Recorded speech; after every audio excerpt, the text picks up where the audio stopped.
Hello, everyone, and thank you for joining us for our second talk today. It's our usual Sundays talk within the Nine-Sided Circle. We had one this morning, so we can probably already say that the replay has been posted already. If you want to check that out, feel free to take a look at that. In fact, Mushtaq,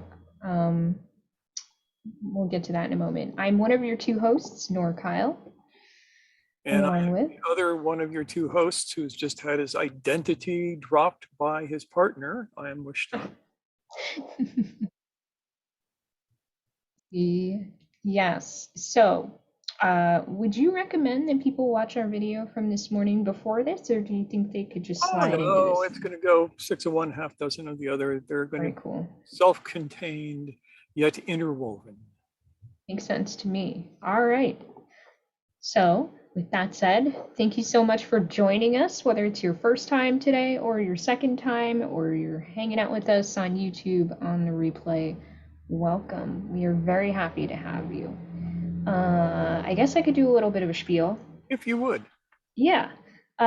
So if you are watching on YouTube, we say this pretty much every time, like most of us on YouTube need to do, but please, please, please remember that we offer all of this for free, and in return, it really helps us out if you take the time to do that thing where you hit the like button and the subscribe with the little bell. And if you have questions or thoughts that you want to share about the content in our video this time, please feel free to share. We get so excited when we see comments, and we do our best to respond thoroughly and thoughtfully to every single one. And with that said, we are also doing this thing. We are trying to get to 1,000 subscribers so that we can join YouTube's partner program. And ironically, we're not doing that to monetize our videos so much as demonetize them. We are really looking forward to, if possible, removing ads from all of our videos so you can watch them right through without weird interruptions for some weird, expensive, perhaps low-key culty program that we are not endorsing necessarily. We're definitely not endorsing. Definitely not endorsing. We Yeah. don't endorse any of the ads that you see. We have no control over them. YouTube forces them on us. Yes, and we understand that it's being forced on you too. We don't like that. So help us out. Please do subscribe to our channel. The sooner we get to 1,000, the faster we can start putting into motion our little scheme to take a little bit of our power back. So thanks for that. We're almost there.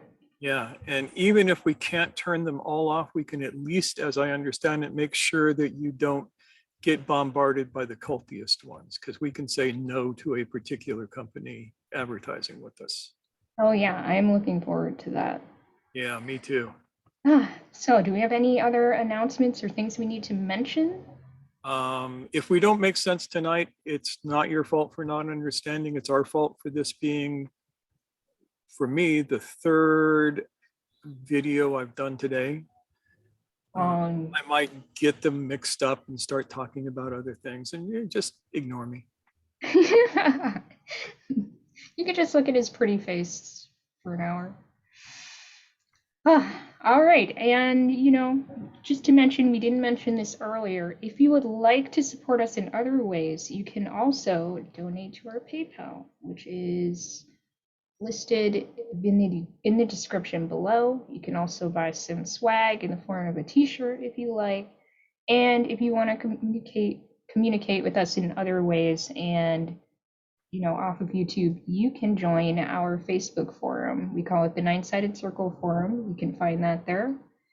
Feel free to join us. You just gotta answer the membership questions. That's all we ask. You don't answer the membership questions, you don't get in. I don't care who you are, unless we know you're really, really good in the real world. In which case, we'll call you on the phone and go, why didn't you answer the membership questions? Yeah, we don't want to harangue you. Just help us out. Yeah, and All the directions. it is to make sure that one, you are not a bot that's trying to get on and spam us, and two, that you understand what the rules of the group are. There you go. That's the only reason why we do that. So thank you for understanding, and we hope to see you there. So, All right, enough of this. yes, topic. What is the topic today? We're going to delve into a little bit of Gurdjieff, right? Yeah, actually a And lot of we're energy.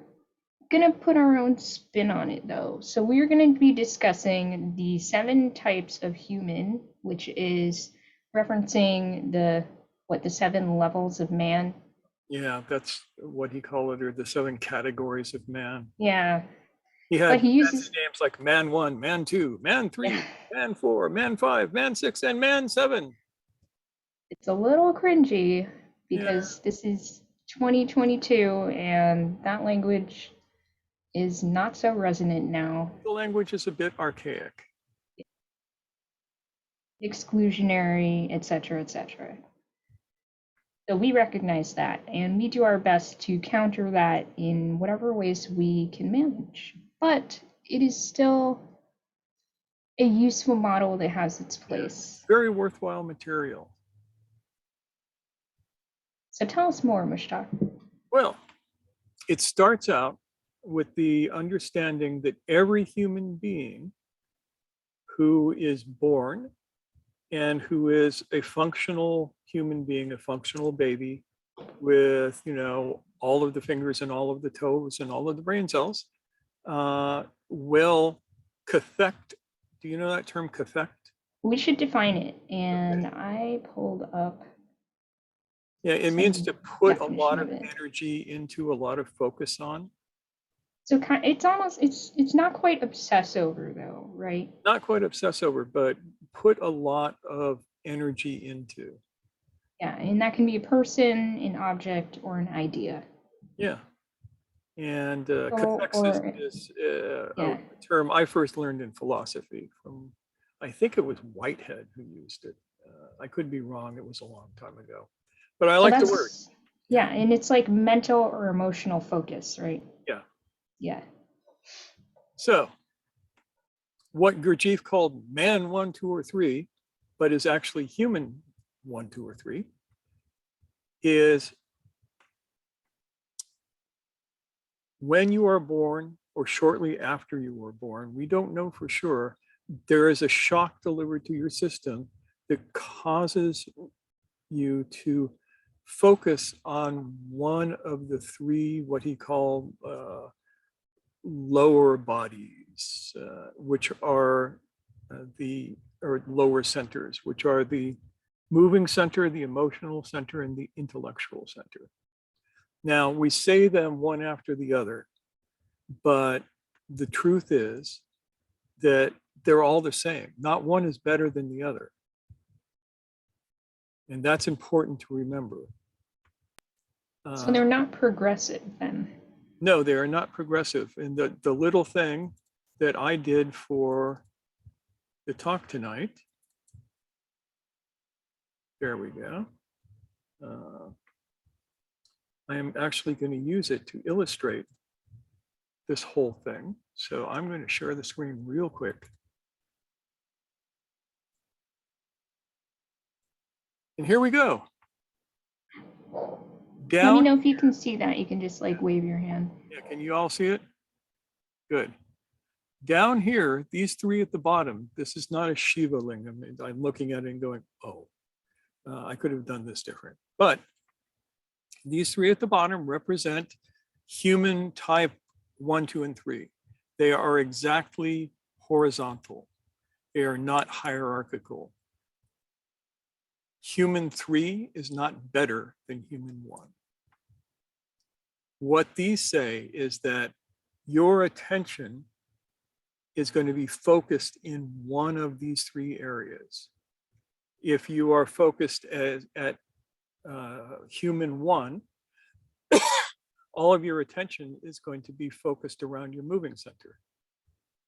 And if you understand the Enneagram of the chief feature, these are points 7, 6, and 5. This is in the body. Everything is about being in the body. The second one is going to be points 4, 3, and 2, and it's going to be the emotional center. And that's where all of your energy will be focused, or most of your energy. And human 3 is going to be 1, 9, and 8. There's a reason that it goes counterclockwise around the whole thing. We don't need to go into that now. Now, what this means is that whichever center you are most focused on is going to try and run the whole show. And it will steal energy from the other 2 centers in order to do it. I'm going to pull this, get rid of this so that I can stare at y'all. Oh, I would say this also reflects the ego running the Yes. whole show. Yeah, Yeah, it's all just 3 of these are completely mechanical. yeah. They are ego. So what flavor does it have, so Yeah. to speak? And so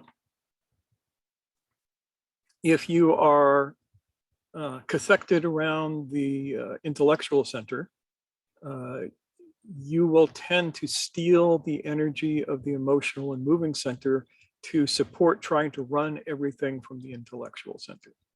That would have been me. That's the hit I took. And it means that sometimes you don't have the energy to actually feel as deeply as you would want to. Sometimes you're not as connected to your physicality as you would like to be. And everything gets run through the intellectual center. Yeah, whereas for me, that would be the emotional center. Yeah. Mm-hmm.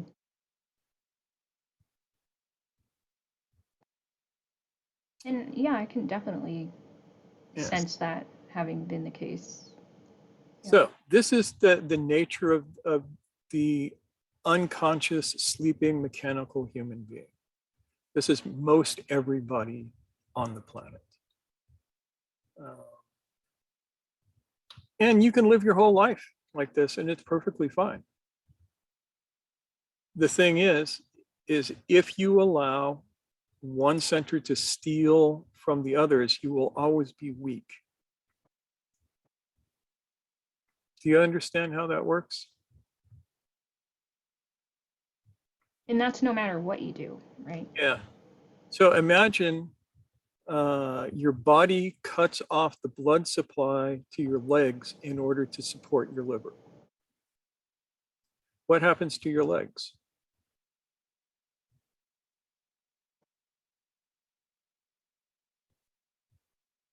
Jello legs. Yeah, they do not thrive. Eventually, your legs would die.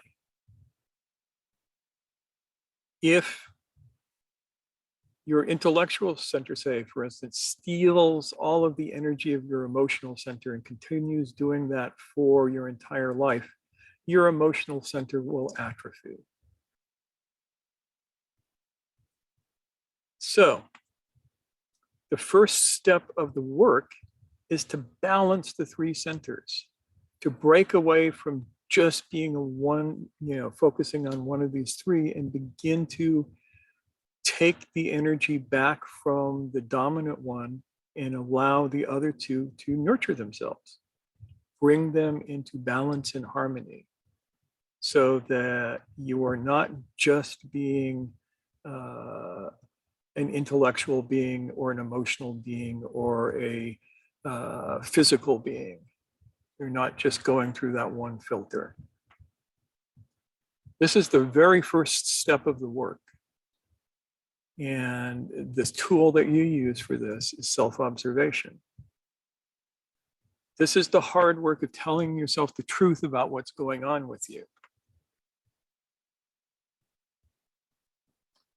Does this make sense so far? Since I think everybody but Zainab was here this morning, does this make sense in light of what we were talking about earlier? Cherie wasn't here either, but yeah, Mr. Keem. But right. Aaron, Nancy, Levita, and David were here. Yeah. Aaron says, makes sense. Cool.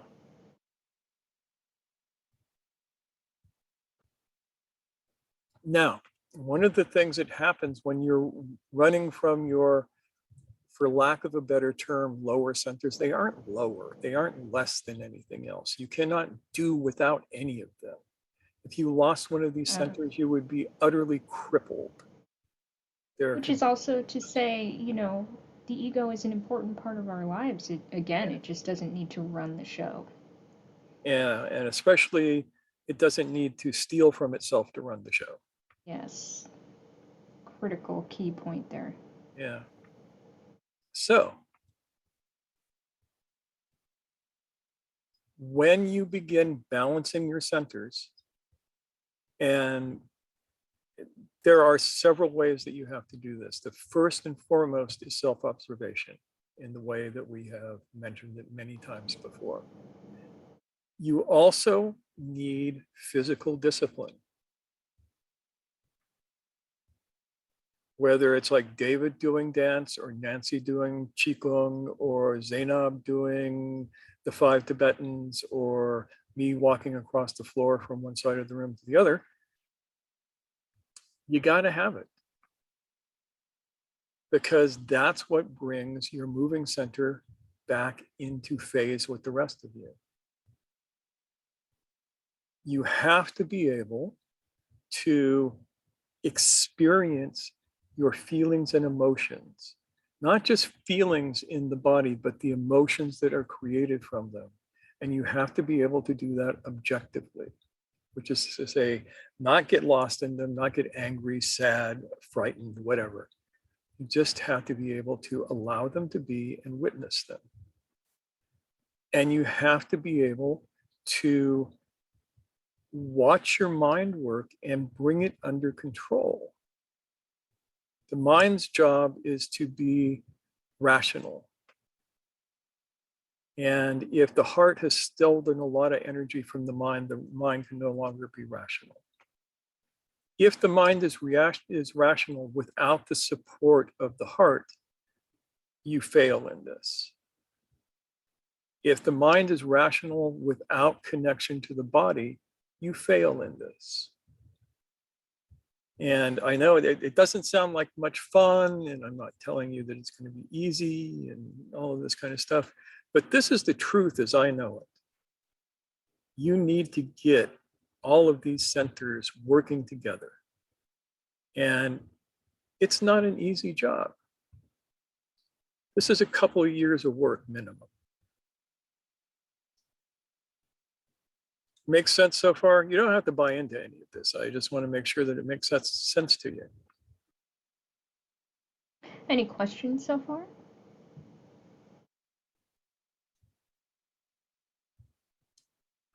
All right.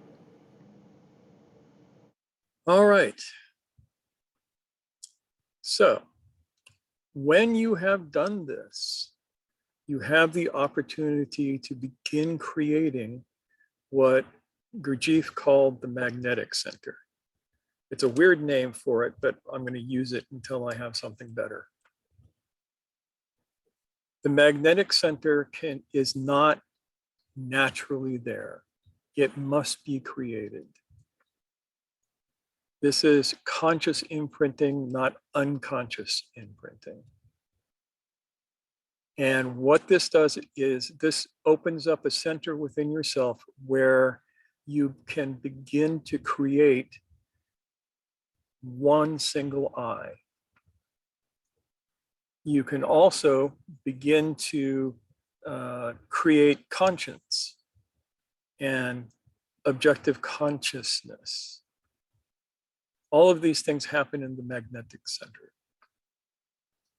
And it happens because once you have your lower centers balanced out, you have excess energy. You have enough energy to do the work. Now, here's something that we have touched on before, but it's been a while. You cannot affect permanent change unless your energy levels, for lack of a better term, are above a certain threshold. The lower centers stealing from each other keep you below that threshold. You've heard me talk about this. Does this ring a bell? Good. So we want to get our energy. Energy is the ability to do work, by the way. That's the way to define energy, the ability to do work. We want to get our energy to the point where we can actually do the work of creating the magnetic center. And I have a feeling we're going to do a whole talk on what the magnetic center is and how one creates it coming very, very soon. Please make a note, Laura, so I don't forget this. Sure. Because the magnetic center does not guarantee that you have a great memory. It's okay. I will be the memory for you in that regard. Now, do you need a magnetic center? No. You Here's don't. a question Yeah. from Mustakim. It's kind of relevant. I don't know if I'm moving ahead, but Mustakim asks, how do we know if we have enough energy already? It's very simple. You take a look at your practices and ask yourself, do I have enough energy to do my practices? Or do I get tired or distracted or wander off in different ways and places? Or is there just nothing left to give to that? Then you know for sure. What is this practice? The practice can be different, right? Like the practices will be what you have gotten from your school.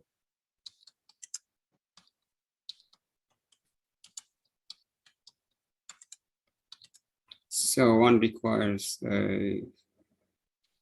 to follow a certain school, like that.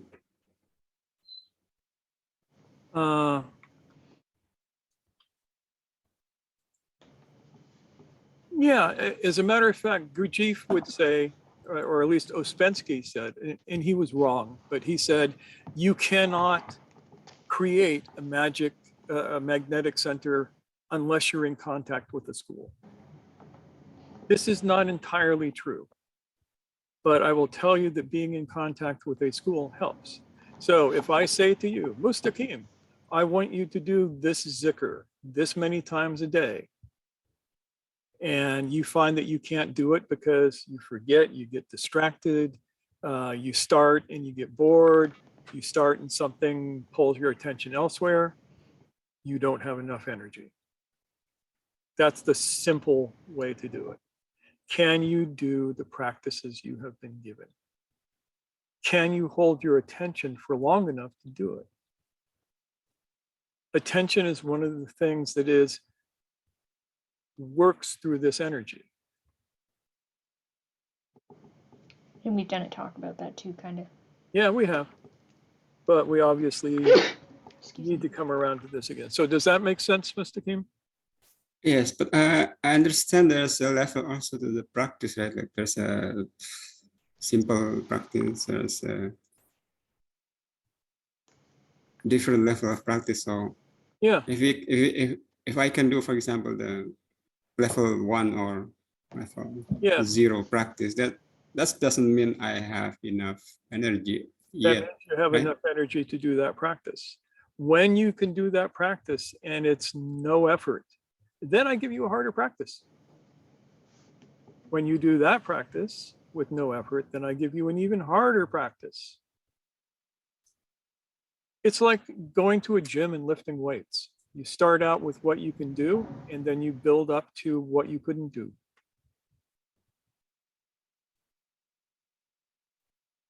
Does that make sense?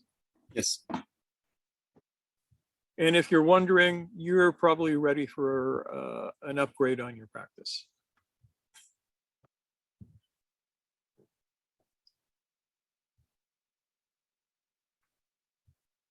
As a matter of fact, I'd say you are ready. So we'll talk about that later when nobody else is looking.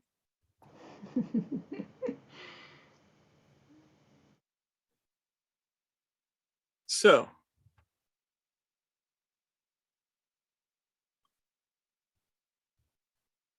there is the idea of the school. And if it's a real school, it can be immensely helpful in this process. The trouble that we have today is that there are very, very few real schools and lots and lots and lots of fake schools. Wolves in Gurdjieff's clothing, as it were. And so it's hard to find one that is good.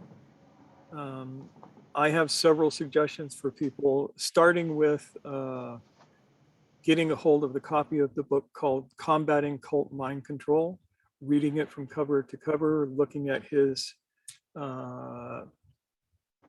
list of how to tell if somebody's a little bit too culty, and applying it to anybody who you meet who presumes to be a teacher. And that includes me and Noor. Noor is a little bit sketchy. You never know with her.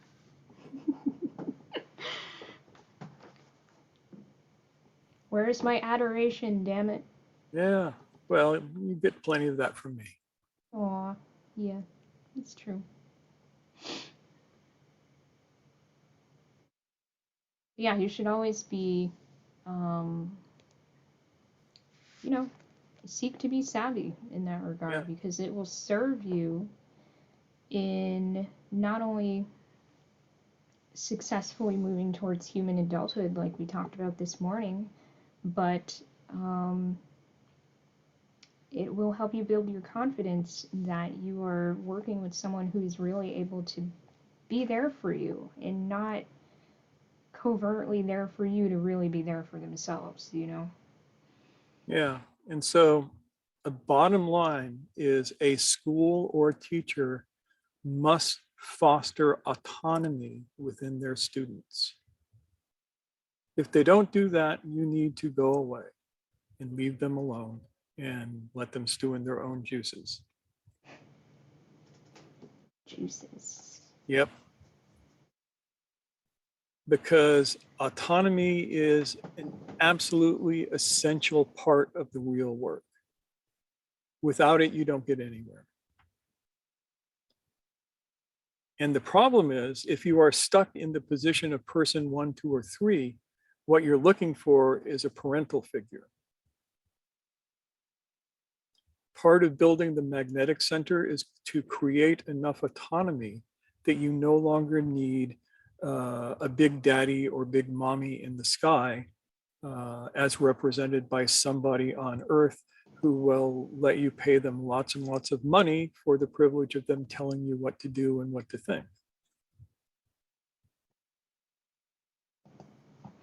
Just so you know, I'll tell you what to think for free.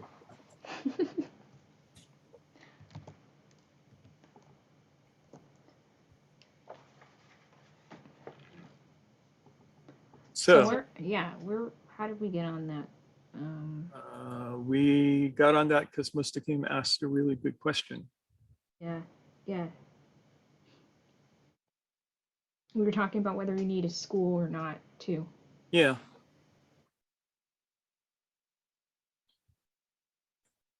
So, man number 5, as Gurdjieff calls him, person number 5, is someone who has achieved a state of unitary consciousness. Now, here's the weird thing. You can go from person 1, 2, 3 to person 5 without going through the work of doing 4. And we've seen that a lot with some of the guru types out in the world. They make this jump. The thing is, if they do that, they cannot progress further. They're stuck there. There is a very high state of consciousness, but they're stuck there and they can't evolve any further unless they go back and completely tear down that crystallized consciousness, rebuild a magnetic center and do it again, which is, as I understand it, extremely painful. not a lot of fun. It will hurt your feelings a lot. So that really is like starting over from scratch, It even though really you've already is. seen. Yeah, and it's like starting over from scratch after you have achieved some form of what seems to be enlightenment. That sounds rough. It sounds very rough. Now, person number 6 has created will and objective consciousness and an I and individuality and autonomy and all of these things, but they are not necessarily permanent. So they kind of flicker in and out, Yeah, they flicker depending on circumstances. Yeah. And man number 7 is somebody who has all of that stuff and it's permanent. I will tell you that I have not ever in my life ever met a man number 7 or a person number 7. And that includes all of the people who have claimed to be that. It's all bullshit. That is such a rarefied state. I think that once you achieve it, you probably kind of withdraw from the world and you don't hang out with a lot of people.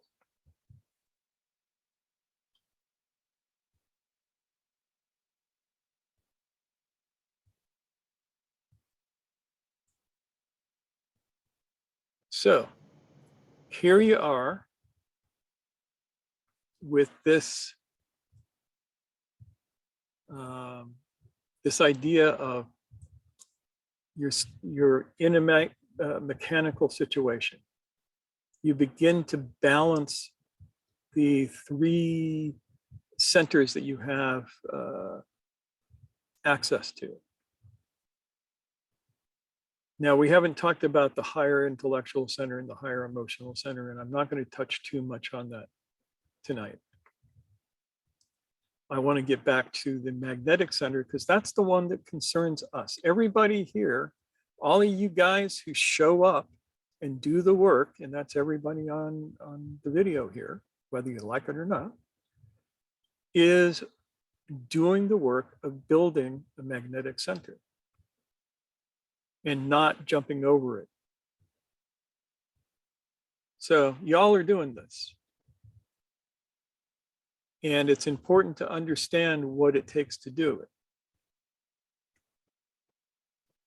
And most of what it understands is to find the fragments of I that you have, the little mini I's that run around controlling your mechanical responses to things, and devouring them. There's a term, spiritual autolysis. Type it out. Yep. And that literally means, autolysis means self-devouring, self-eating. You feed upon the contents of your ego and digest it so that you can use that energy to create something real. There's a lot of different ways to do spiritual autolysis.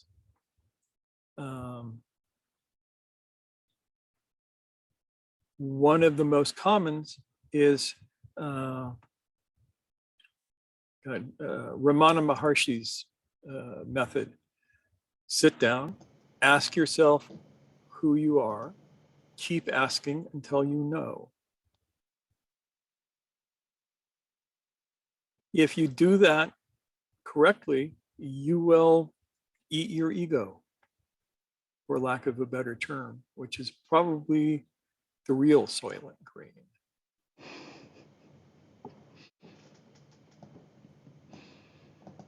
People who are watching this on YouTube are wondering what the hell we're talking about. It's only because you don't get to read the comments in our comment section as this is going through. We have secret conversations that you can only be part of if you're part of the video.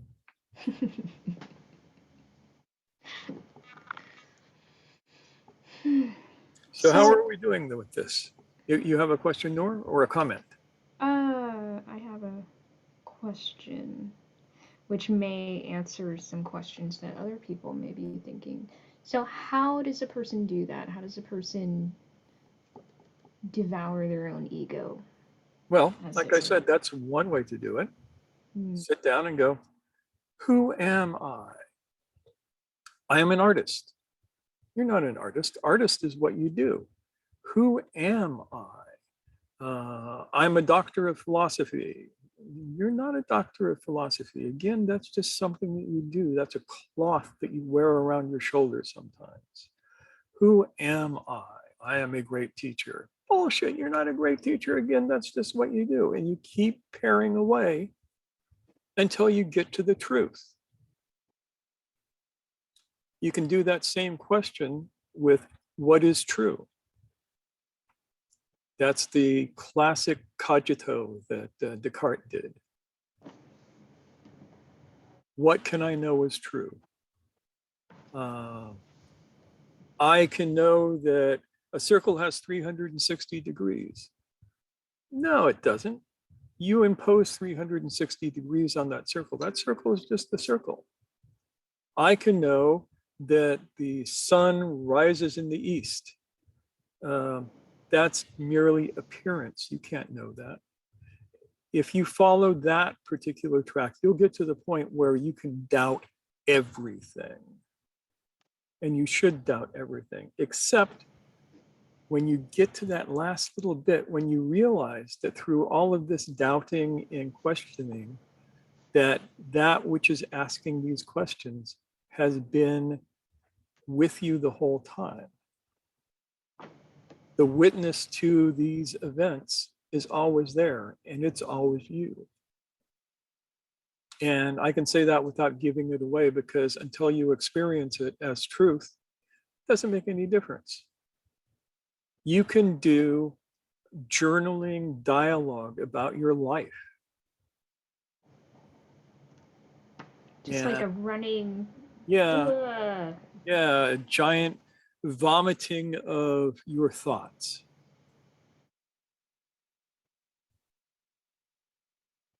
But it doesn't end with, oh, I'm so sad, today sucked, and like everything's terrible. It's like, well, why was it terrible? Okay, well, what does that mean? Okay, well, what does that mean? Why does that matter? You just keep going. And eventually you just pick apart every little bit of it till you get to those kernels of, huh, okay, that really simplifies things. I don't know why I was so upset about that. It's not a big deal. But you may also end up at a place where you're like, holy shit, this is a problem. And then you have a problem that you can kind of take up and try to figure out how to resolve in a way that is useful and takes you further in that direction of figuring out who am I or what is true. Yeah. And this process is what goes on in the chrysalis that we were talking about earlier today. This is the process of liquefying yourself so that it can be rebuilt into a different creature. And if you don't understand that, go watch our last video and everything will make total and complete sense. But the process of doing this spiritual autolysis is in part what creates the magnetic center. And it's what gives you the energy to create it, because you'll find yourself letting go of a whole bunch of bullshit as you're doing this. So much bullshit that you could open up your own fertilizer factory and make a fortune, as a rule.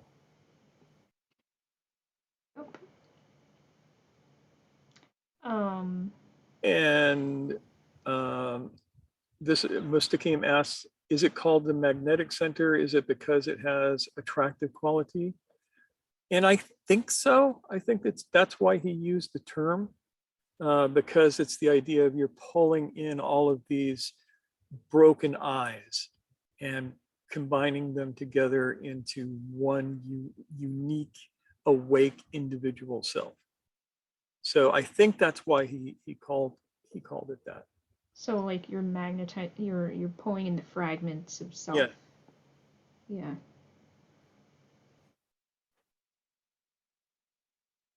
So I mean, there's an image that may be helpful for people there. Yep. There's the old saying from the Gospel of Thomas, if your eye be single, your body shall be filled with light. Mm.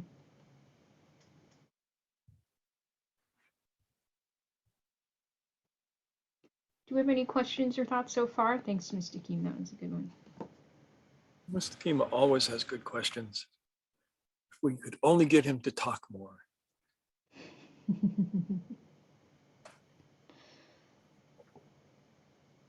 How are you doing, Lovita? I know some of this is from before your time, so I just want to see if you're hanging in there. You can't hear the wind whistling between my ears? Oh, come on.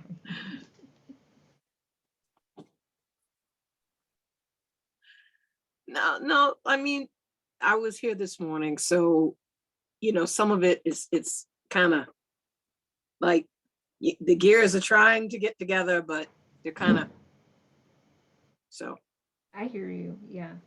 I'm just trying to listen carefully and put the pieces together here. Cool. The only thing I figured out is that if somebody claims that they have all the answers, they're lying. Yes. Amen. Yeah. Mm-hmm. I have never, ever met any enlightened dude that actually came with the omniscience package pre-installed. It's just not the case. If you were a dumbass before awakening, you are a dumbass after awakening. And we must all remember that and ask ourselves, am I a dumbass? I'm serious. That's part of the autolysis, Am I being a stupid person as I'm doing this? And that's painful for most people. It was very painful for me because being person number 3, I relied upon my intellect. And to confront my own inner stupidity was a trauma of sorts. There was a lot of drama to that trauma too. Oh no. But then you digest that as well. Yeah. That's just kind of more grist for the mill.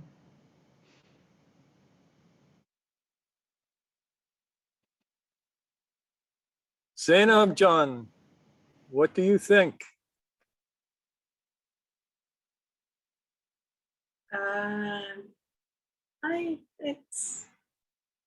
I can understand. Just a quick question on the digestion of these little eyes or egos.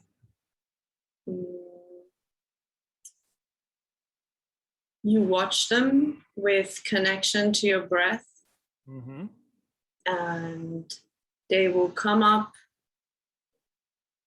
They will go deeper every time. And when would you know it's gone? When you no longer react to the stimulus in a mechanical way. So let's say I'm a very shy person. I actually am a very shy person. And so I have to talk in public. My mechanical reaction to that is going to be, oh no, I have to talk in public. I think I'm going to go hide. Or I hell might, no. yeah, I might just like clam up and not be able to. Through this process of watching this mechanicalness, watching the fact that this happens just with this stimulus, I can begin to break that down and digest it, for lack of a better term. When I have digested it to the point where I can walk out and even feeling shy, speak in public, then the energy that I used to use for holding shyness becomes mine. It becomes mine to use for my own self-development. And so when you are no longer at the effect of a particular pattern. Okay. Yeah, we did. I'm trying to remember the talk that we did about kind of breaking down those. Oh God, I forgot the term we used. It's like you're breaking down your stories about yourself so that you can reclaim that energy. God, what was it?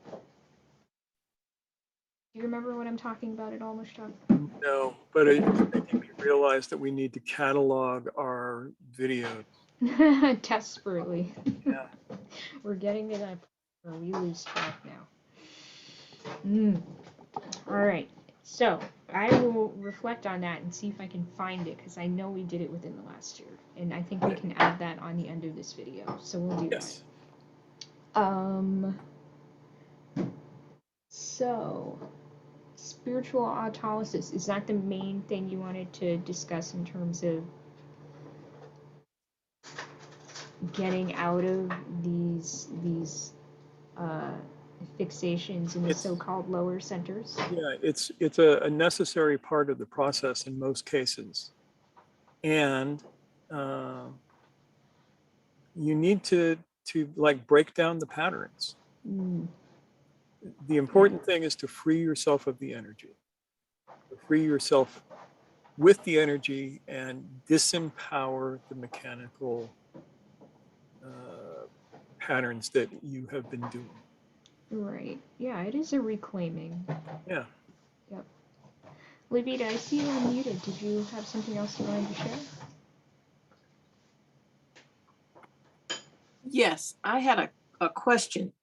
Sure. There is an exercise, and I was wondering if it was related to spiritual autolysis. The exercise is kind of like, am I awake or am I asleep? If I'm asleep, am I dreaming? Am I dreaming about dreaming? And then it kind of just cascades down. Is that any way related to That could very well be a part of it. autolysis? Yeah. I mean, we use the am I awake or asleep all the time as part of our autolysis, because asking yourself that question, am I awake or am I asleep, and checking inside wakes you up for a second. You get a moment of awakeness every time you do that, if you're paying attention. So the rest of it may take you down an interesting path. I don't know. I've never done that. Yeah, I did that by accident once when I was quite young. And it was like, am I awake or am I asleep? Am I awake dreaming that I'm asleep? Am I asleep dreaming that I'm awake? Am I awake?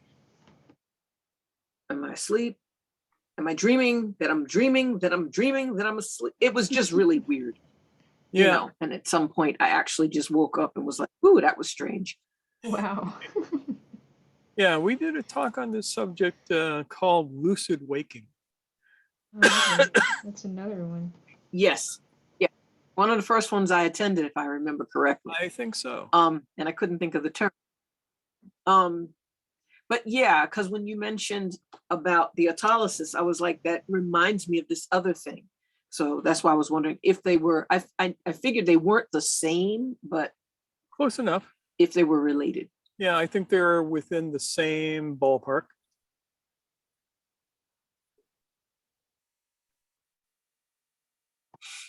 Thanks, Levita. Thank you. David, what do you think? I have a question going back to the persons 1 through 7.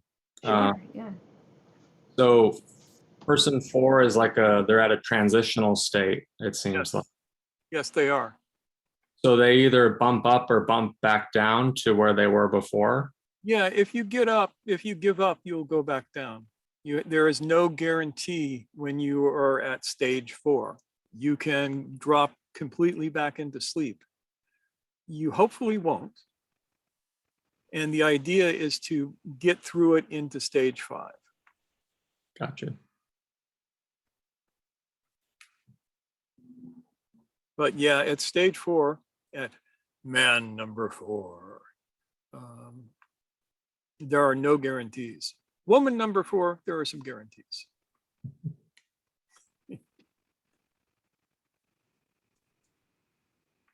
Yeah.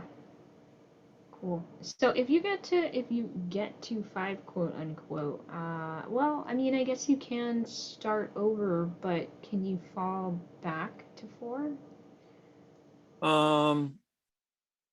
If you have gone through 4, you will not fall back. You might stay at 5, but you won't go back. If you skipped 4 to get to 5, you have to go back if you actually ever want to grow. And I have seen people who had to do that, and it was not pretty. And I have seen people who refused to do that, and that was even less pretty.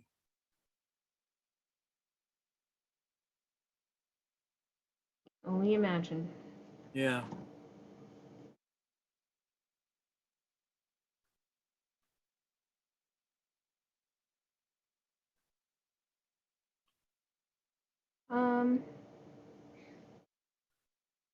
Nancy, how are you doing? And unmute. I think you're muted, Nancy. Sorry about that.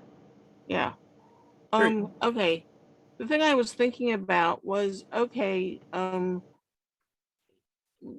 people who are available to us are basically at best up to level 6, but not a stable level 7, which means that there's no point in making a big deal about a teacher being a little shaky now and then. I mean, you can notice it, but that doesn't mean you should give up on them as a teacher. No, I I mean, think that's actually really insightful and important to mention. Yeah. trust me when I tell you that I, from time to time, will be shaky.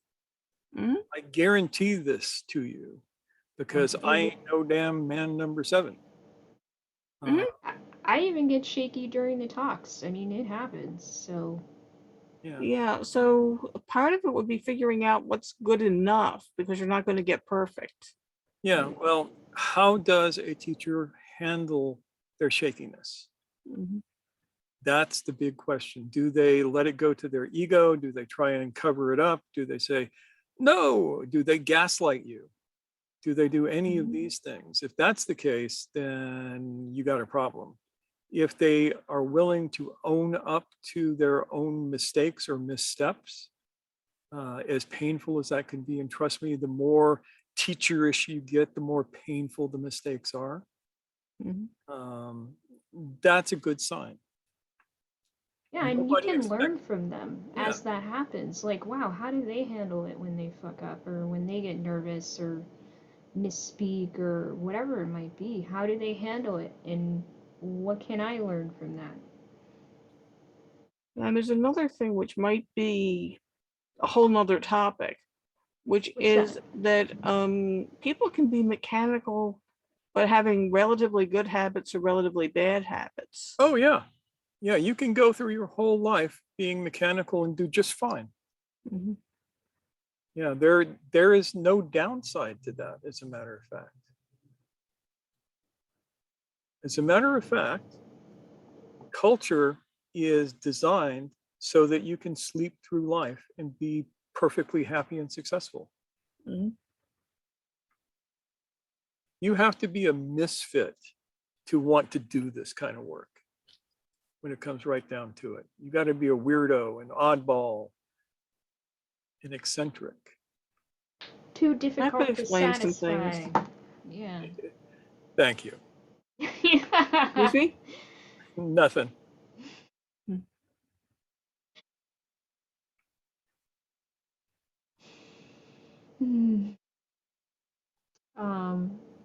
Yeah, these are great points, Nancy. And Yeah, great they really questions. are. But we expect that from Nancy.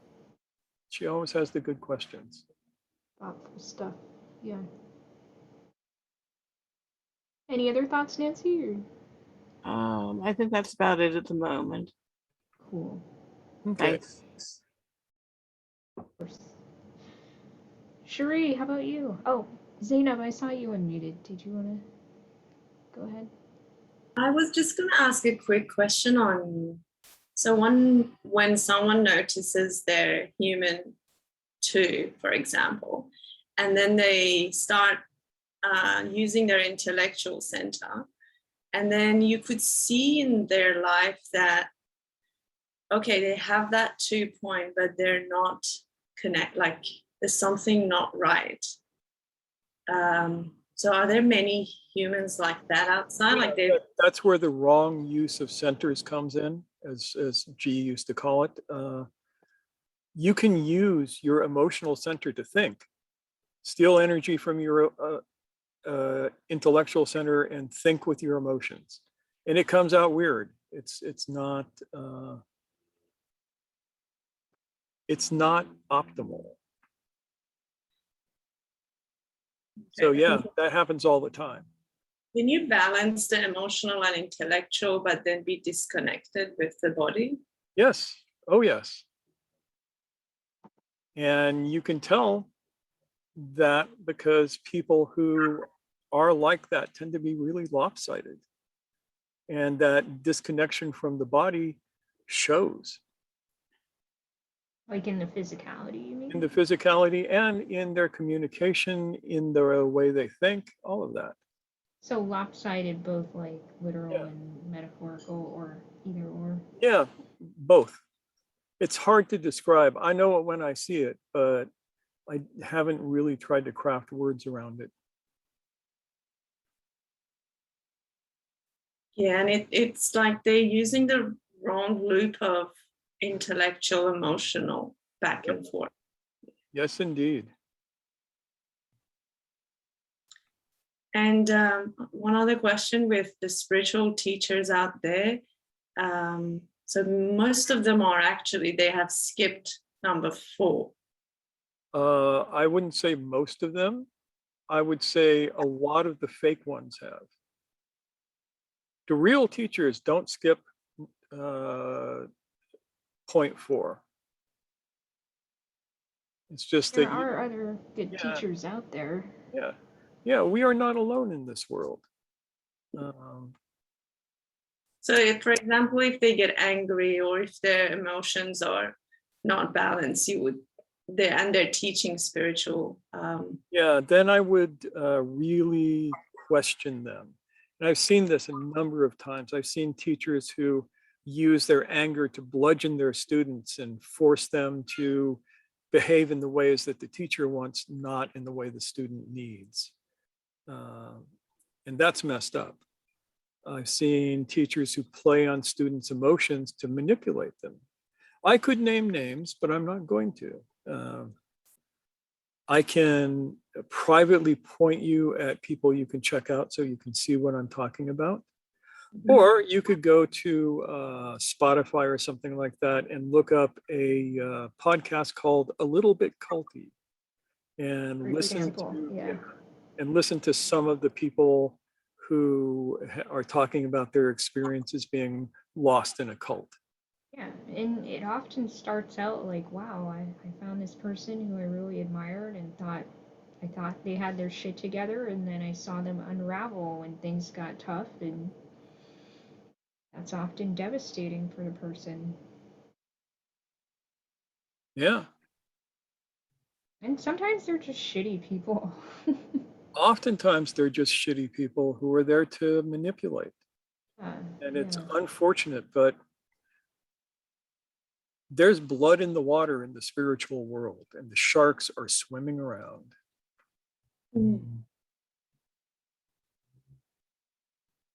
Okay.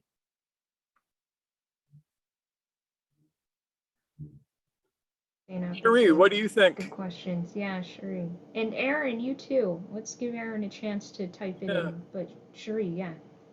I was just thinking about the self-responsibility that we have in doing the work, instead of projecting it onto a teacher to always give us the answers. And the overthinking is my thing, that when Laveda said her little story about dreaming and going back and forth, that's me just overthinking over and over again. And I had to learn to just let that go and stop putting a story around it. So everything that you are working on, you can put on these little stories and get hung up on those, and learning to recognize them as it's just a story.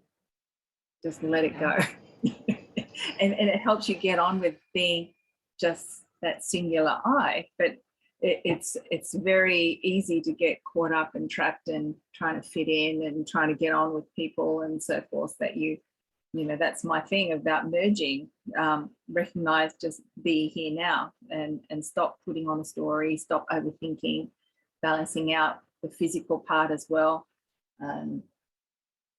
Being open to teaching, being teachable, because that's a hard thing. You can be saying you are looking for a teacher and you're looking for learning and all that sort of thing, but if you're looking for an answer that fits your own idea, there's the trap.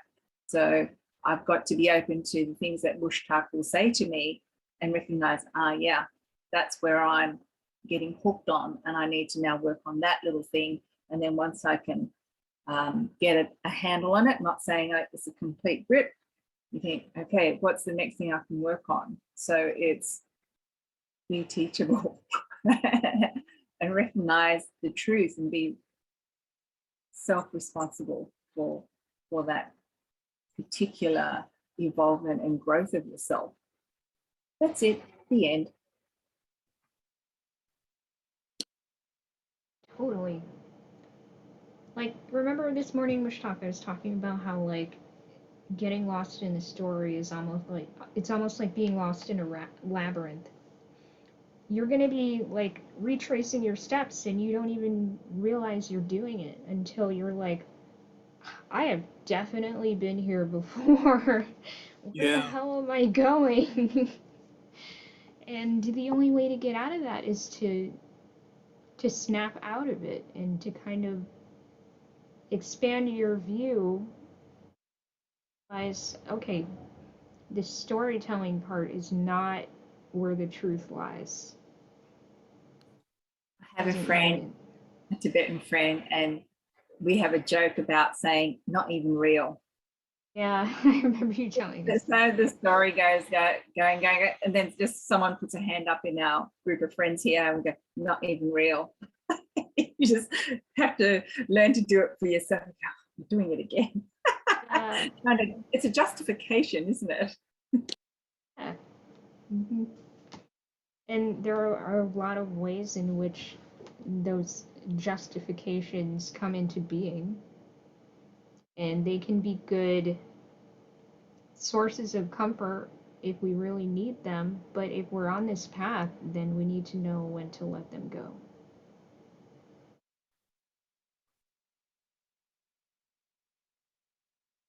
Step by step.